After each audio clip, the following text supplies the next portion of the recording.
mahirap. Kasi bangin yung kabila. Of course, welcome to the second installment of the KTM Off-Road Series.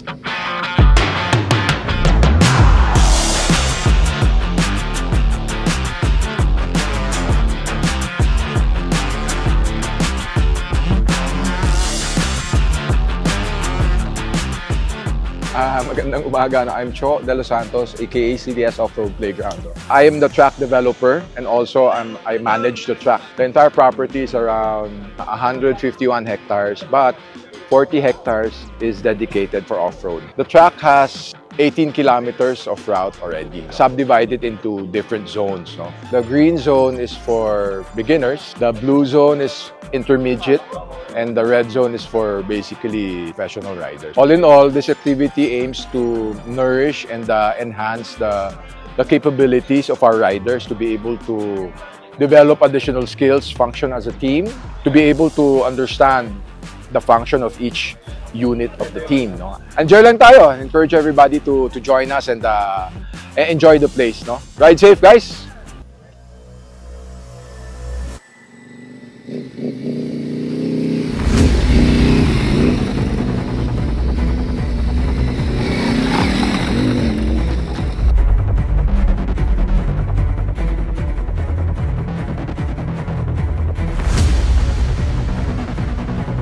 Overall, sobrang ganda nung trail na to. Mare-recommend ko to sa mga gustong mag-off-road na adventure bike. I'm Toto Villanueva. I'm joining here the event KTMPH Philippines. If you want to practice, even if you're beginner and if you're a novice or expert, there is also a route that can cater to your ride.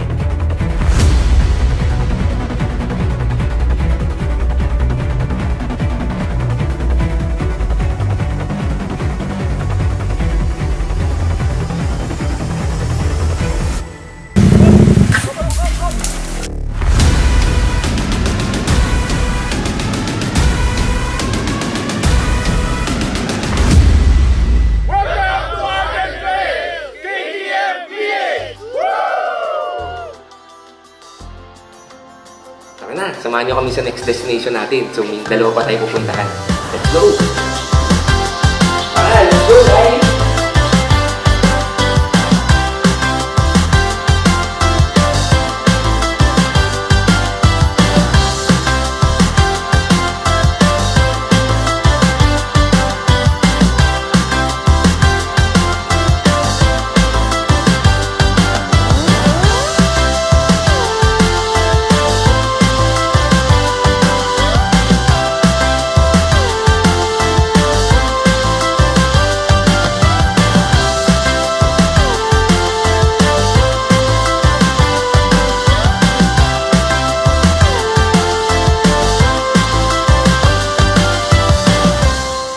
Kagandahan dito, kaya kailangan puntahan tong Kapurpuran Rock Formation. Kasi ito, natural rock formation to eh. Kumbaga, nature ang gumawa nito, hindi ito yung parang ginawa ng tao.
Marami nang ipapakita si Glenn. Ang sarap na, dito sa Ilocos Norte. May windmill, may masahe, may masarap na ang tawag dito, empanada. Live. This is the life. This is live.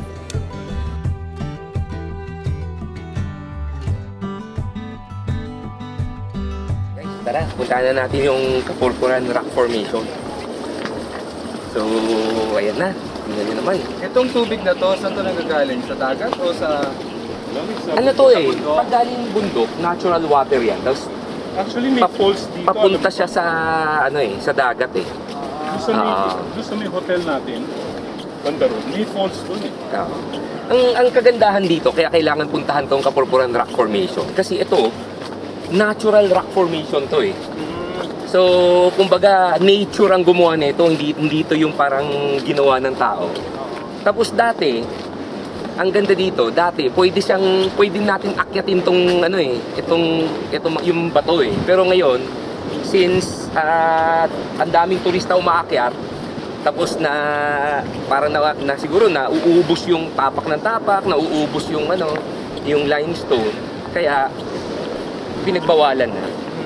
Tapos ang maganda dito, meron siyang pwede kang mag-rent ng kabayo, tapos magsakay-sakay ka around dyan sa Kapurpuran Rock Formation, gano'n. Siguro malaki itong pwede mong ikutan. Oo. Kaya meron yung kabayo. Oo.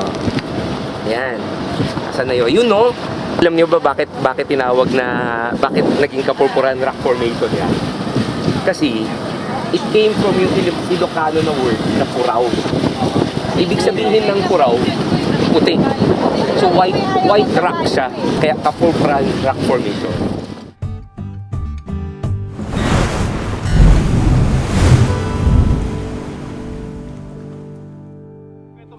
Ayan, nakikita mo yung alo na yun, yung papasok. Ayan. Tapos pag makikita mo yung palabas naman yung tubig, doon ka wag magsiswimming. Coping ka palabas. Yun o, yun o. Yun nakita mo, nagsasalubong, tapos may gumagano no, palabas. Doon ka, kasi nagsasalubong siya, tapos hihilahin ulit yung tubig palabas. Oh. Ay, pagitna na gano'n. Oo, yun. May tawag pa din dyan eh, parang yung dragging kang gano'n eh. Literally, tama. Yan yun. Kita mo yan? Kita mo yan? Yan o. Yan o, pag gano'n. Tapos...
Motorcycle Republic, number 1.